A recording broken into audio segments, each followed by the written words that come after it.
glorioso propósito, Señor. Te pido que en esta mañana a cada uno de nosotros nos permitas atesorar la realidad de que somos hechura tuya, Señor, creados en Cristo Jesús para buenas obras, las cuales tú preparaste de antemano para que andemos en ellas, Señor. Y si no estamos andando en ellas, pedimos, Señor, que nos corrijas, que nos ubiques, que nos alinees, Señor. Si estamos andando en ellas, pedimos más, Señor. Pedimos que nos guardes, que nos protejas, Señor. Y que a todos, Señor, nos permitas la delicia de vivir, trabajar, servirte y hacer todo para ti, Señor. Ponemos en tus manos este espacio. Rogamos que seas tú presente, que sea tu Santo Espíritu tocando nuestras vidas, enseñándonos, desafiándonos, Señor, moviéndonos, y que seas glorificado en medio de nosotros, Señor. Pon tus palabras en nuestras bocas, Señor. Que seas tú enseñando, que seas tú estableciéndonos, Señor, formándonos, capacitándonos, nutriéndonos para la buena obra, para honrarte, para agradarte. En el nombre de Jesús. Muy bien, entonces, la clase de hoy tiene que ver con esto, es el siervo del Señor. Recuerden, cuando hablábamos de siervo, a hacer la asociación con el tema de servidumbre. Me gusta a veces cómo los católicos traducen al español.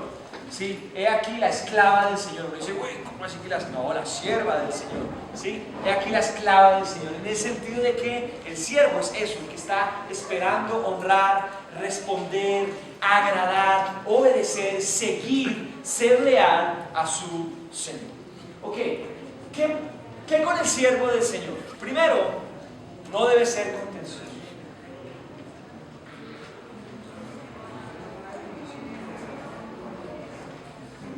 ¿De contencioso? Entonces, un segundito. No debe ser contencioso. ¿Qué significa que no debe ser contencioso? No debe ser dado a la contienda, ni a responderla, pero mucho menos a promover. ¿Sí? Eso es una característica real en tu vida. Te pregunto, no me respondas. ¿Es una realidad que eres una persona no contenciosa? ¿La gente te busca pleito y no lo logra? ¿O la gente te da papaya y no eres el que comienza la contienda? Es algo en lo que tenemos que trabajar y examinarnos. Si yo estoy metido en este curso, espero que sea porque quiero ser un mejor siervo de Dios. Un siervo de Dios conforme a su corazón. Y lo primero que en esta mañana debemos reflexionar es, ok, entonces, chao contienda. Dígale chao. Chao. Haga así, chao. Chao. Ya. La pelea es para otros. La contienda es para otros. Servir es mejor que tener la razón. Servir es mejor que ganar una contienda. Servir es mejor que digan, sí, usted estaba en lo correcto. Servir tiene que ver con propósitos mucho mayores. Ok, ahora sí, una definición de siervo. Hay una definición que dice que es todos, alguien que está sujeto a la voluntad de su Señor y totalmente a disposición de Él. Excelente, sujeto a la voluntad de su Señor. ¿Cómo hacía la voluntad? A su placer. ¿Sí? A su placer. Ese versículo que dice que la voluntad de Dios es buena, agradable y perfecta, en inglés es pleasure, el placer de Dios, lo que le place a Él. Alguien que está sujeto a la voluntad, al placer de su Señor. Y está ahí, ¿qué más dice? ¿Dispuesto? Totalmente dispuesto. En totalmente a disposición de Él. Muy bien. Segundo, un siervo de Dios debe ser amable. De pronto hay gente que le dice sierva de Dios, pero de pronto no sea tan. ¿Qué significa amable, Esteban? Piensa en la palabra. Amable. No. ¿Qué es? Amable. Un segundo. Describe una persona amable. Si una persona amable es amable, ¿qué significa? ¿Lo trata bien a uno o no lo trata bien a él? La persona amable lo trata bien a uno. Muy buena definición. ¿Cómo tratas a la gente? ¿Cómo es la gente tratada por ti? La gente se estrella contigo, tú los tratas y terminan sintiéndose consentidos. O me insultó y no me di cuenta. Me tumbó y no me di cuenta, se aprovechó de mí. Eso que dijo no estuvo muy amable. ¿Qué sucede cuando la gente tiene contacto contigo? ¿Es bien tratada? Amable tiene que ver con, es una persona fácil de amar. ¿Sí o no? ¿Estamos de acuerdo? Sí. Si una persona es amable, nosotros lo pensamos como en la cordialidad, la gentileza, y sí tiene que ver con eso. Pero si yo me voy como a esa definición o esa raíz de la palabra, amable es que la persona es fácil de amar. Es una persona tan chévere, tan cordial. Piensa en alguien así. ¿Conoce a alguien así? ¿Conoce a alguien amable? Que usted dice, esa persona es una nota. ¿Sí? Es chévere estar con ella. Escuchaba un predicador que decía, basta ya de que el cristiano es el niño rechazado que almuerza solo en la mitad del recreo y está por allá de hora. El cristiano debe ser amable. La gente debe querer estar con él. ¿Por qué? Porque tiene vida. Porque tiene presencia. Porque es cordial. Porque es amable. Y así hemos de ser reconocidos, cada uno de nosotros. ¿Cómo estás en cero contienda? Evalúate y crece. ¿Cómo estás en amabilidad? ¿Ok? ¿Tratas bien a la gente? ¿Eres una persona fácil de amar? O más bien, a la gente le toca aprender a soportarte. Porque hay algunos así. Que lo que toca es aprender, a esta persona no le vaya a mencionar esto, no le haga esto, cuidado, ¿sí? Hay que aprender a aguantar a esta persona, tolerémoslo, tengamos paciencia, ¿sí? Yo sé que la iglesia tiene que tener paciencia con nosotros, porque estamos en proceso. Pero si estamos en el cuento de ser siervos de Dios, debemos ser personas agradables a los demás. ¿Qué más?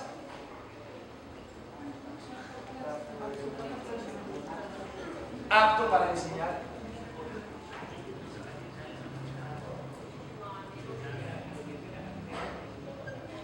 El siervo de Dios apto para enseñar. ¿Qué significa apto para enseñar? Dos cosas. La primera, ser conocedor.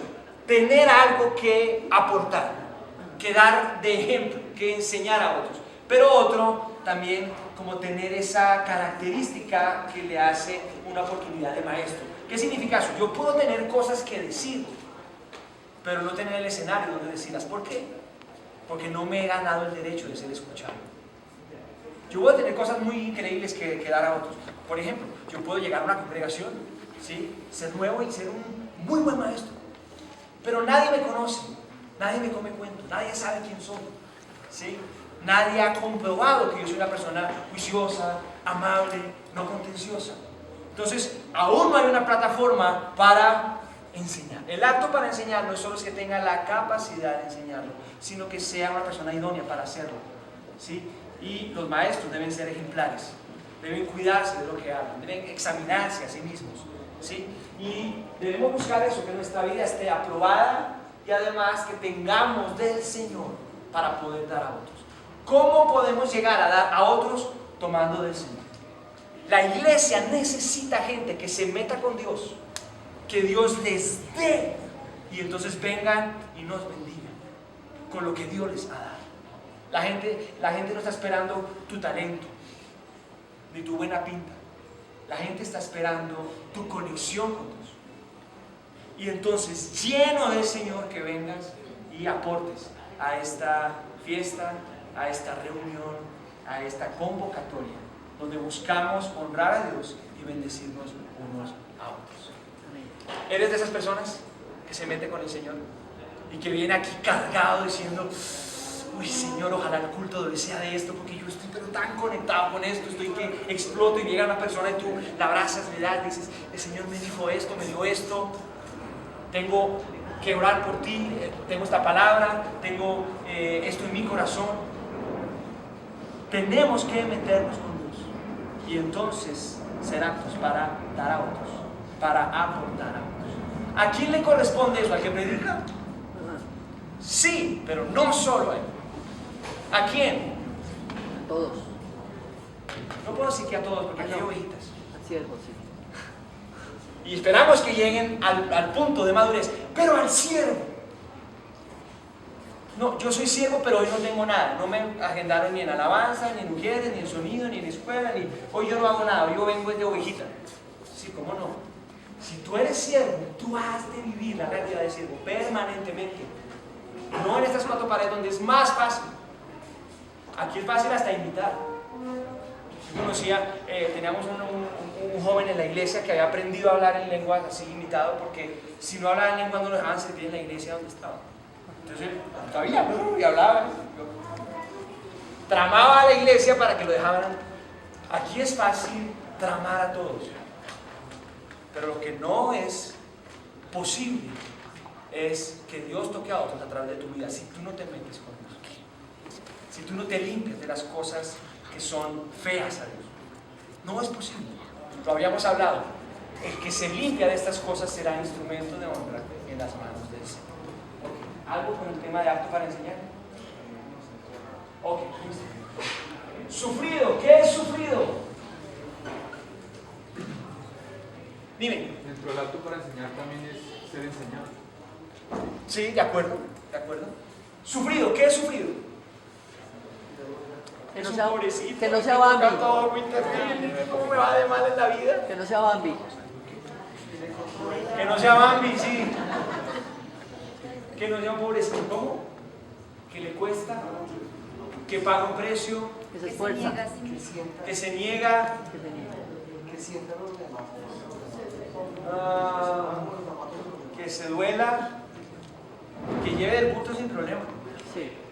Cuando la Biblia habla, tú sufre, está hablando tú soporta, aguanta, resiste. Cuando la Biblia dice no sufrirán la sana doctrina, significa no soportarán, no aguantarán la sana doctrina, sino que van a ir detrás de cuentos raros. El sufrido es el que tiene aguante y no se queja. ¿Por qué? Porque soy siervo. Ah, es que me tocó barrer. Pues claro, pues que eres siervo. Es que nadie me dijo que gracias. Pues claro, es que eres un esclavo. ¿Sí? Es que no me reconocieron. Pues qué hijo de madre, tú sirves al Señor. Ah, es que me toca otro día y otro día. Pues claro. El siervo del Señor debe ser sufrido. Y pues no es que llegue aquí como que es que llevo 4 semanas sin dormir porque he servido al Señor. No. Como el Señor decía a los que ayunaban, usted haga pinta de que no está ayunando. Sí, porque usted sirve al Señor en lo secreto.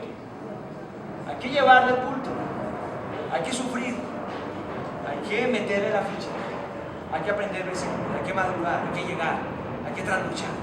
Pablo hablaba de eso. Por un lado decía, no en Pablo, pero sí en los evangelios se hablaba de que en algunas épocas del ministerio ni les quedaba tiempo para almorzar. Y estaban haciendo y haciendo y deshaciendo y haciendo. Y Pablo también habla de naufragios, ayunos, desvelos, azotes, recriminación. Si el Señor Jesús terminó en la cruz y tú eres su siervo, ¿dónde crees que vas a terminar tú? Pues también nos toca seguir sus pisadas, pagar el precio. Pablo decía, completar en mi vida las aflicciones de Cristo, porque el Señor nos dio el privilegio de sufrir por Él, de seguirle. Cuando el Señor dijo, recibiréis poder, me seréis testigos en Jerusalén, en Judea, en Samaria, hasta el último. Testigos significa mártires. Ninguno de estos que escuchó terminó bien su vida en la tierra, su vida terrenal. Ninguno. Pero habían recibido del Espíritu Santo y tenían poder para sufrir por Él. Dígale al lado, no se quejen, no se aflojen, maduren, sufran. En el colegio decíamos, sufre, cuando alguien se pegaba, no sé si todavía así, cuando alguien se pega, no, sufre. Sí, no es sufrir de que yo tenga un dolor, es aguante guapo, aguante mijo, usted es siervo. Manso. Bueno, ahí mansedumbre está hablando sobre todo de corregir a los que se oponen, ¿no? Y digamos, para no extenderme más en el tema, hago un llamado a tengamos cuidado de cómo hablamos, debatimos, compartimos de nuestra fe afuera, en la calle, en el colegio, porque a veces se nos puede subir como el celo, sí, o el aire, terminamos es peleando, terminamos es hablando mal, terminamos ofendiendo. Aquí dice, corrija con mansedumbre a los que se oponen, por si quizá usted los convence. No, cuando tú estás en la calle y se abre la oportunidad de hablar de tu fe, no es que tú hables bien por si quizás los convences, es por si quizás Dios les concede a ellos que se hablen bien. Cuando se aparezca la oportunidad, tú debes comenzar, Señor, ten misericordia a esta persona, concédele arrepentirse, Mientras yo me mantengo aquí mansito, diciéndole, no es por ese lado, mira, ponga atención, de lo que estoy hablando es de esto. No están de acuerdo, ¿por qué? No están de acuerdo, pero es una verdad que yo he vivido. Y con mansedumbre decir, no es por ese lado. No es terminar peleado y agarrado. El ser manso por si quizá Dios conceda que sea así. Muy bien, porque el siervo del Señor no debe ser contencioso, sino amable para con todos, sufrido, apto para enseñar, que con mansedumbre corrija a los que se oponen, por si quizás Dios le conceda que se arrepienta y para conocer la verdad. Y dice además, y escapen del lazo del diablo que están cautivos a voluntad de Él.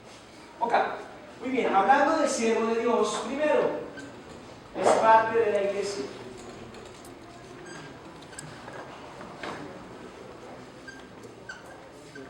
Hablamos de tres cosas respecto a ser parte de la iglesia. ¿Cuáles eran? Primera, Pablo. Ser parte de la iglesia es ser parte de algo. Ese algo es tres cosas de las que hablamos que la iglesia era comparada o representada en la Escritura. ¿Recuerdas?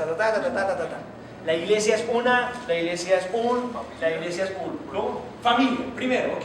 Familia, ¿qué es eso de familia? Unión, hermanos o bueno, ¿cómo estar? ¿Cómo pues unidos? ¿Tú tienes familia? Sí. ¿Qué haces con la familia? Compartir. ¿Qué más? ¿Tú tienes familia? ¿Qué haces con la familia? Amarla. Conocerlos. ¿Tú tienes familia? ¿Qué haces con la familia? Preocuparme por ellos. Muy bien. Amarla, conocerlos, compartir, preocuparme por ellos. ¿Con quién va a pasar el año nuevo? ¿Qué va a hacer en Navidad? La respuesta puede ser, no tengo ni idea qué voy a hacer ni dónde, pero sé con quién voy a estar. ¿Con quién? Con la familia. En la mayoría de los casos, con la familia se comparte la vida. La iglesia es una familia. ¿Qué significa eso? Ser parte de la iglesia significa compartir mi vida y la vida de otros en comunión. Yo pensé que era ir a misa, pero a un sitio diferente. Eso no es ser parte de la iglesia. Usted puede asistir a un lugar, puede escuchar, pero hoy con la tecnología no hace falta ir a un lugar para escuchar música o alabar al Señor o para escuchar una prédica. Usted se puede quedar en su casa y pone enlace o alguna cosa y puede ver un culto. ¿Sí o no? ¿Por qué venimos acá? ¿Qué es lo relevante de venir acá? No la razón, porque la razón es Cristo. Pero lo relevante de vernos es compartir, ser familia, estar juntos. Y no solo compartir. ¿Qué más hacemos juntos? Segundo, Álvaro. Templo, ¿qué significa templo?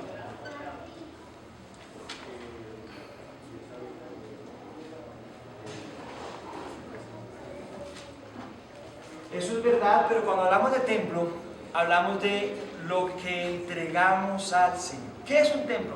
Es un lugar de cuidado, un lugar reservado, un lugar exclusivo en el que se rinde homenaje a algo. ¿Sí? El templo de Dios pagano, lo que sea, es un lugar que se prepara, se protege, se cuida, se administra para dar honor a algo o a alguien. Hay monumentos, hay diferentes formas de templo en la actualidad, en nuestra cultura y en las culturas anteriores. Cuando la Biblia habla de que nosotros seamos edificados como casa de Dios y templo del Señor, como edificio, está hablando de que no solo venimos a pasarla rico, a compartir, a contar, a orar unos por otros, a escucharnos, a apoyarnos, sino a un segundo, listo, estamos aquí, somos familia, pero hay una razón más poderosa que nos tiene acá, Cristo el Señor. Y entonces ofrecer al Señor sacrificios espirituales, agradables. Y es ahí donde Él dice, donde hay 2 o 3 reunidos en mi nombre, yo estoy en medio de ellos. Ser parte del templo significa tener el corazón de honrar al Señor en compañía de otros. No es que a mí no me gusta esa canción. A mí no me gusta el Happy Birthday, pero se lo canto a la gente que amo cuando estoy dándoles homenaje. ¿Se imagina un grupo de nietos diciendo vamos a hacer un homenaje a la abuela? Y entonces escogen esta canción, cantémosle el camino de la vida. Sí, y el otro, ¿qué va? Llegan los 6 nietos. Empieza como el viento, va Y hay un niño así. No, otro. Ah, tu problema era lo que tú querías hacer. No, honrar a la abuela y agradar. El corazón del que quiere honrar a Dios se conecta con la iglesia y dice: Señor, lo que me interesa es que tú estés agradado de esto que está sucediendo. Eso es ser parte del templo, de la casa espiritual del Señor. Y último, ¿cómo? Cuerpo. Veamos cuerpo. Yo les he dado estos pasajes, ¿cierto? Familia.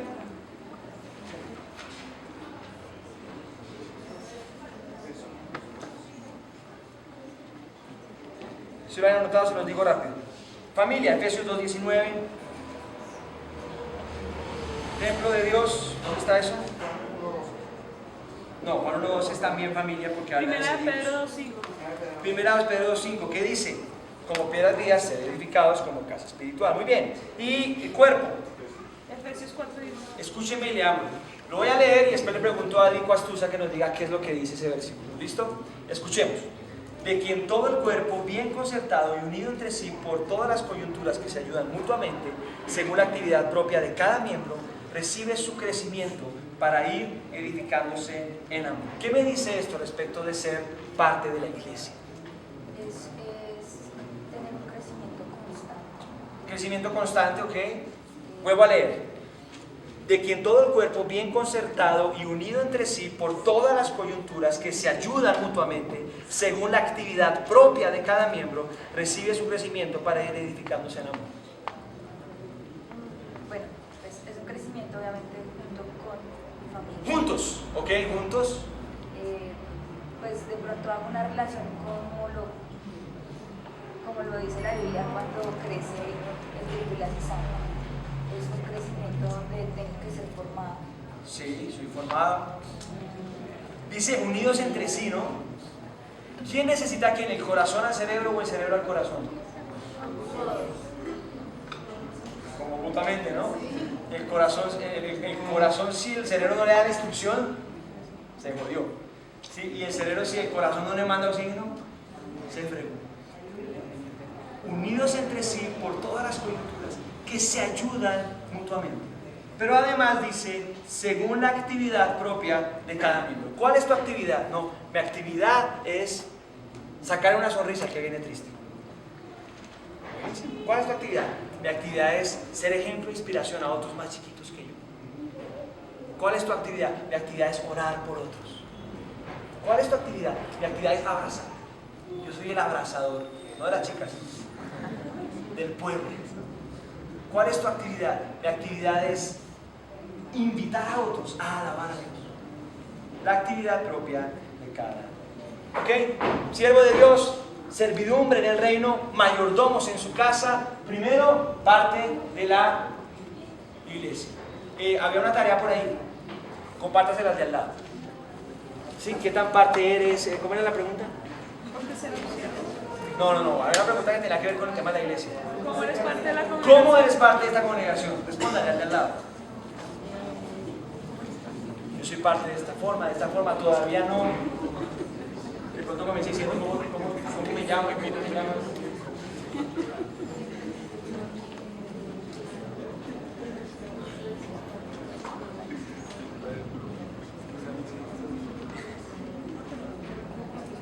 María Camila, ¿me regalas más agua, por favor?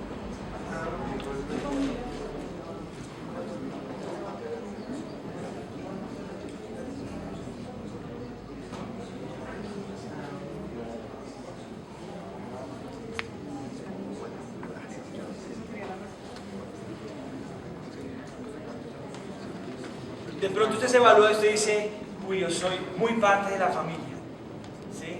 Muy parte, pero muy poco del templo. ¿Sí? Yo vengo a culto, están alabando y estoy pensando eso y ojalá fuera un mosquito. ¿Dónde vamos a empezar? Y no quiero decirle que eso esté mal de todo. Usted está pensando en comunión, en compartir, en estar con su familia, ¿sí? Pero sí está todavía rajado, si usted está en eso. Porque la razón real es el Señor y darle el lugar que Él merece. De pronto usted dice, no, yo soy más parte del templo, pero poco de la familia. Llego tarde, me voy temprano, pero eso sí, llego acá y me conecto con el Señor, con la iglesia, honro al Señor, pero nadie sabe ni dónde vivo, ni cómo me llamo, ni me sé el nombre de nadie, y pues no comparto esta vida de familia de iglesia. ¿Sí? Ok, segundo, el siervo de Dios es enviado. Diga, enviado. No, dígalo con ganas. Enviado. Es enviado, diga. Enviado. Muy bien. Escriba por ahí Hechos 13, 1 al 3.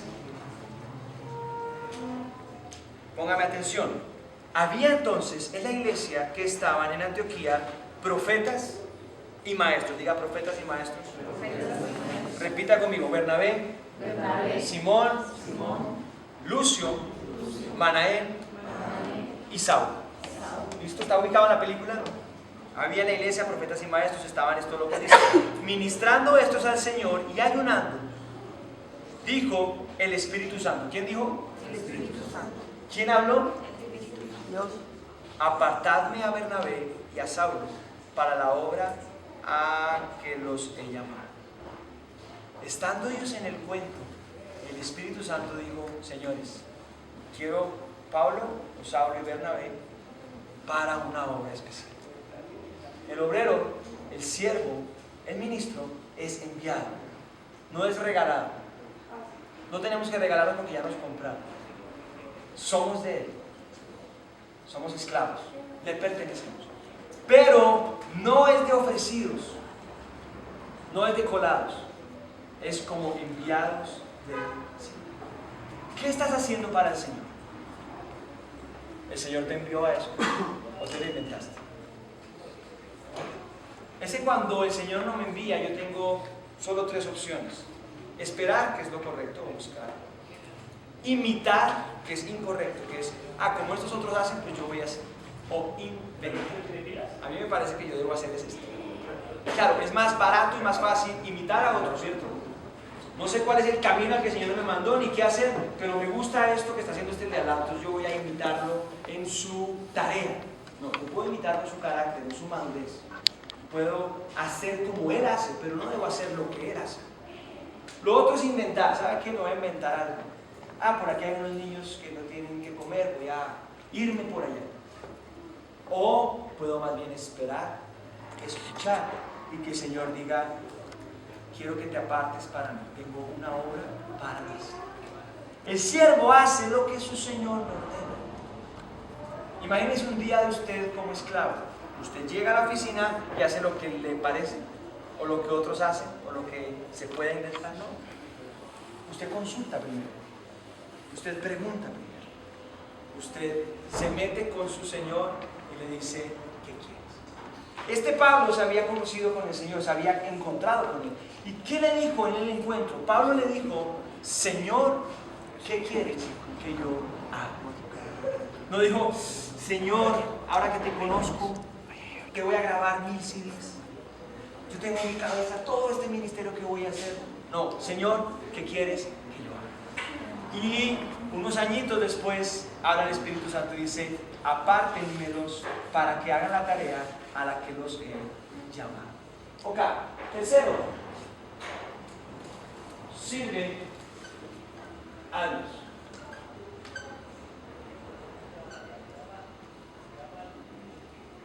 Ya habíamos hablado de eso, no me quiero detener ahí. Sirve a Dios significa, es útil en las manos del Señor, útil para usos honrosos y agrada a Dios. Está en la tarea de agradar a Dios, de que el Señor sea complacido. Diga complacer, complacido, complacencia. ¿Qué significa eso? Que el Señor diga, me gusta, es lo que yo quería, me dio en el blanco. Esperaba eso de ti, de ustedes. De pronto tenemos que ser más conscientes de eso. Una mañana como hoy de culto, vamos a hacer lo que está en nuestros planes, lo que queremos hacer, lo que quisiéramos hacer.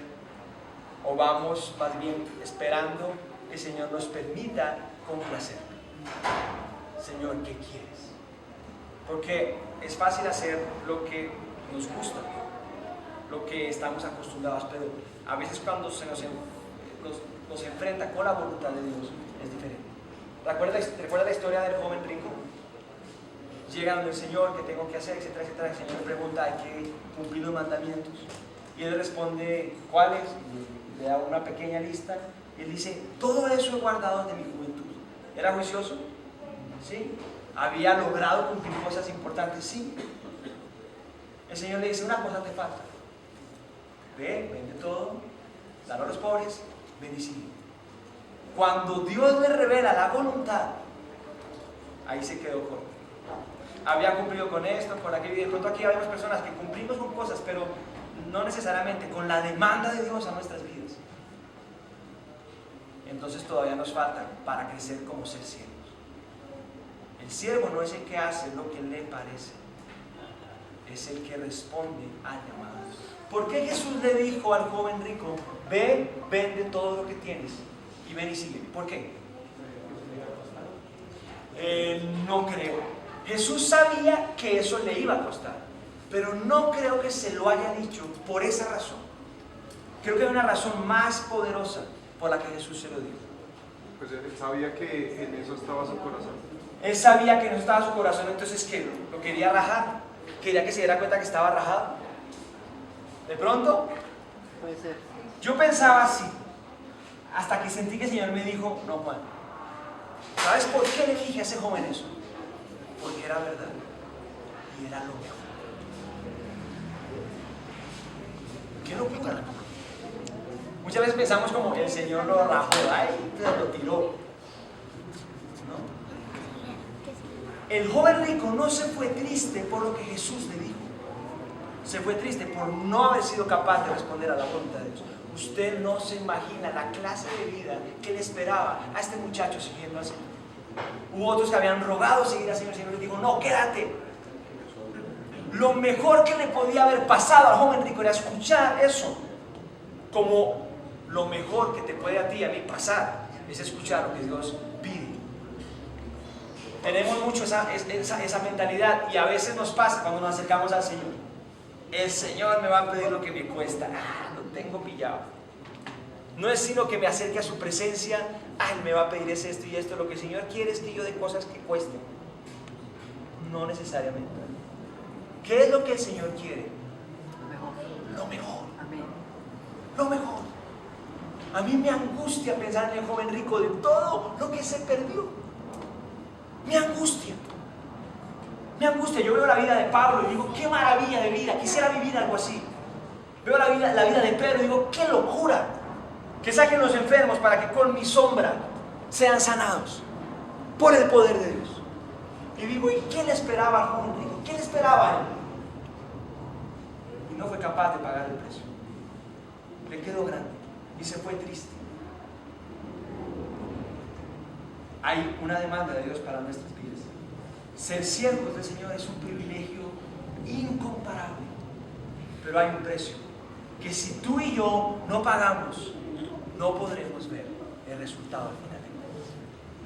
Lo que el Señor quiere y demanda de ti es su voluntad, que es buena, diga buena, agradable, diga agradable, y diga perfecta. Es campeona, es campeona. Media vez que tú te topas con la voluntad de Dios, tú comienzas a enamorarte, a decir, Señor, qué maravilla, qué delicia, qué gusto, qué gozo. Y terminas allá metido de cabeza como un Pablo, como un Pedro, como un Juan, diciendo, qué locura de vida es esta. Y el Señor diciendo, la tierra no es digna de mis siervos. La tierra no merece que esta gente camine ahí, porque son siervos míos. Aunque maltratados, aunque odiados, aunque vituperados, aunque asesinados, como está pasando ahorita en Medio Oriente, que hay gente dando su vida literalmente, creyentes diciendo vamos a la panadería, y si yo no lo logro, salga usted corriendo y vuelva, por ser creyentes. Pues ¿sabe qué dice el Señor de ellos? La tierra no es digna de que esa gente camine ahí. La tierra no merece que esos mis siervos caminen ahí. Que ser siervo del Señor no tiene comparación. No hay precio muy grande que pudiera compararse a la realidad de ser un siervo del Señor. Y quiero cerrar con eso. Aquí teníamos Silvia, la iglesia.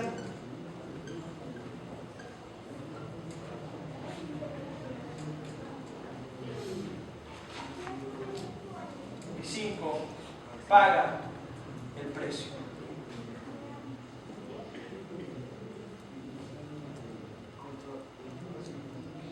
Dentro del tema de investigación, Más fuerte, por favor. dentro de la investigación decíamos muy concretamente que la persona tiene que estar dispuesta a hacer lo que Dios le pida, cuando Él lo pida, donde Él lo pida, y no importa lo que Él pida.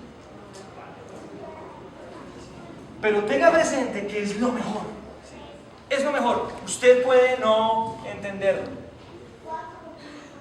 pero tiene que creerlo.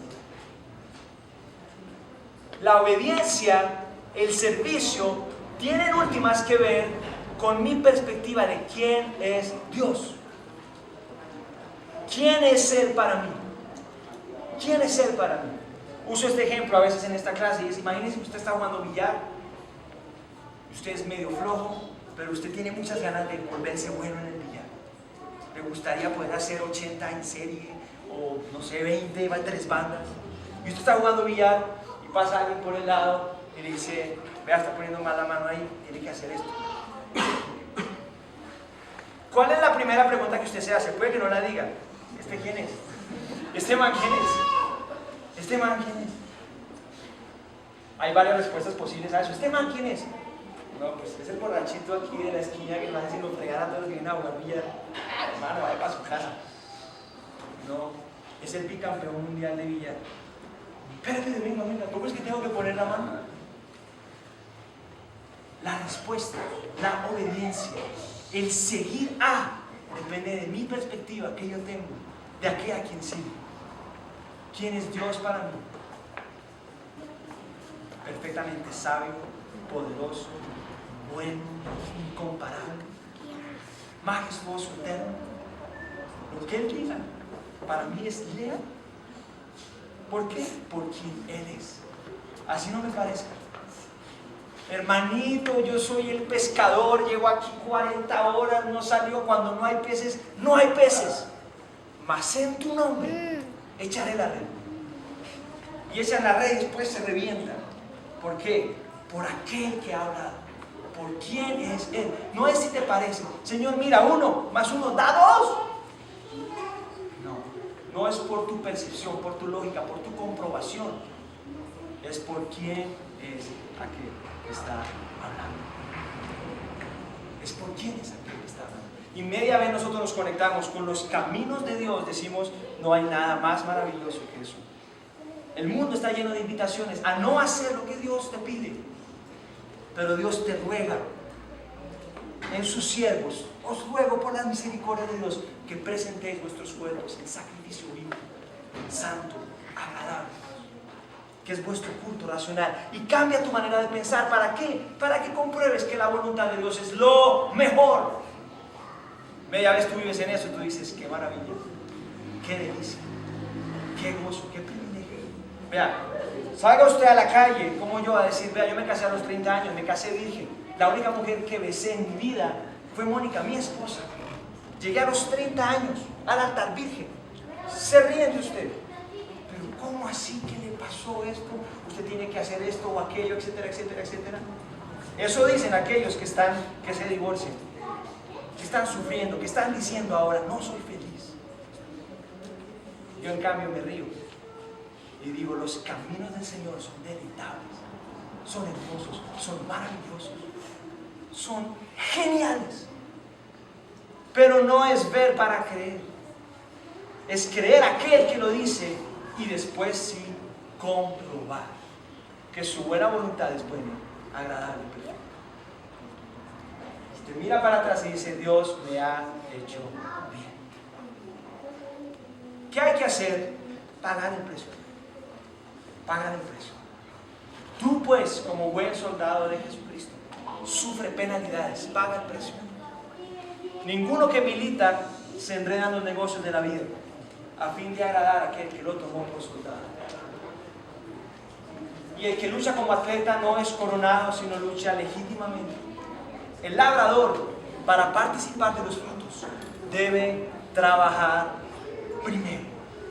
Cierro esta clase de esta mañana con esta imagen, esta ilustración que nos llama a hacer las cosas correctas y a pagar el precio verdadero. del atleta y del labrador. Todo el mundo vaya ahí por favor a Segunda de Timoteo.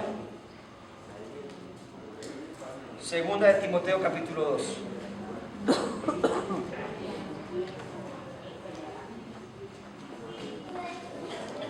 Habiendo escuchado al Señor, ¿alguien ha escuchado al Señor esta mañana? Amén.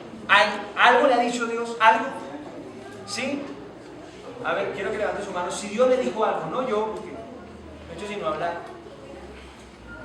Ok. Entonces, tú que levantaste la mano, escucha lo que dice.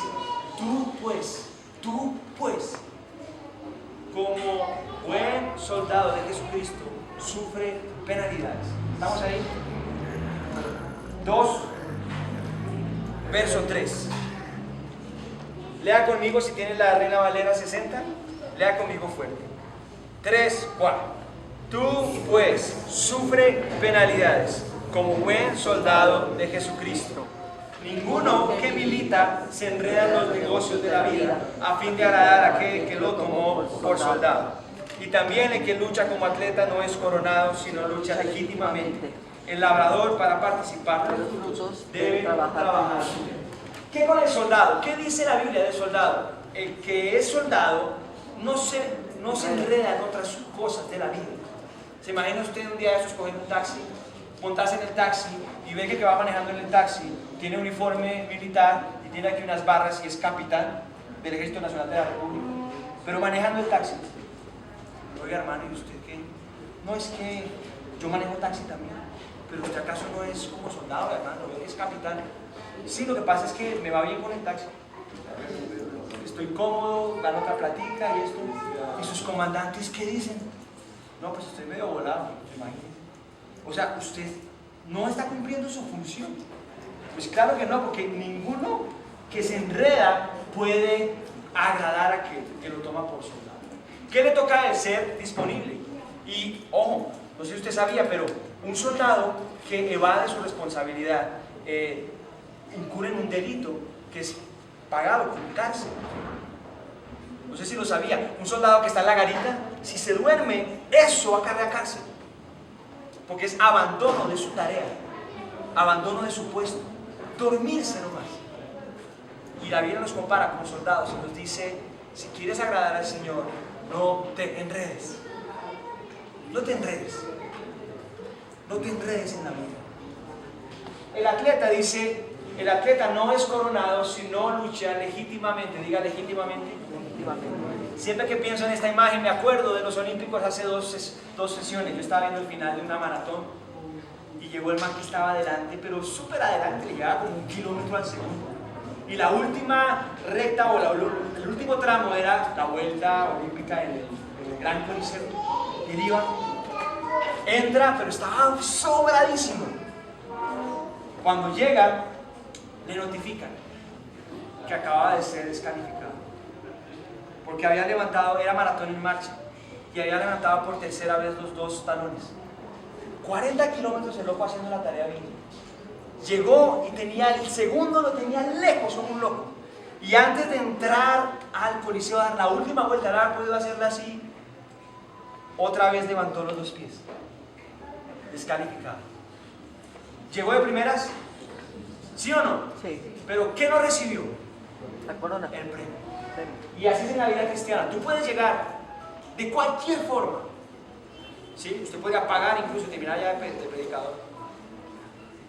Pero aunque llegues, no serás coronado si no lo hiciste en el orden de Dios. ¿Ah? ¿Qué quieres tú? ¿Llegar o tener la corona? Es una buena pregunta. No, yo quiero llegar, me voy a ir a esta iglesia que me dicen que en 10 días me tienen tocando la batería. Pues vaya, háganlo. Si es el orden de Dios, háganlo. ¿Qué quieres llegar? ¿Llegar al altar de la forma correcta? ¿O hacer la trampa? Es decir, no, tengo esta loca, lo que sea, ya me dijo, organicémonos. Seguramente llega, pero no serás coronado. No tendrás la corona de gracia, de felicidad, de recompensa. ¿Quieres llegar? Sí, sí quiero llegar, pero no tanto como ser coronado. Entonces, no hagas trampa. Amén. ¿Alguien la cachó? ¿Alguien tiene sentido esto para alguien? No hagas trampa. Y al final dice, el labrador, para poder recoger, tiene que haber sembrado ayer. Hay que trabajar, hay que sufrir, hay que meterle la ficha, hay que pagar el precio. ¿Cuánto? Todo lo que sea necesario. ¿Cuánto tiempo? Todo lo que sea necesario.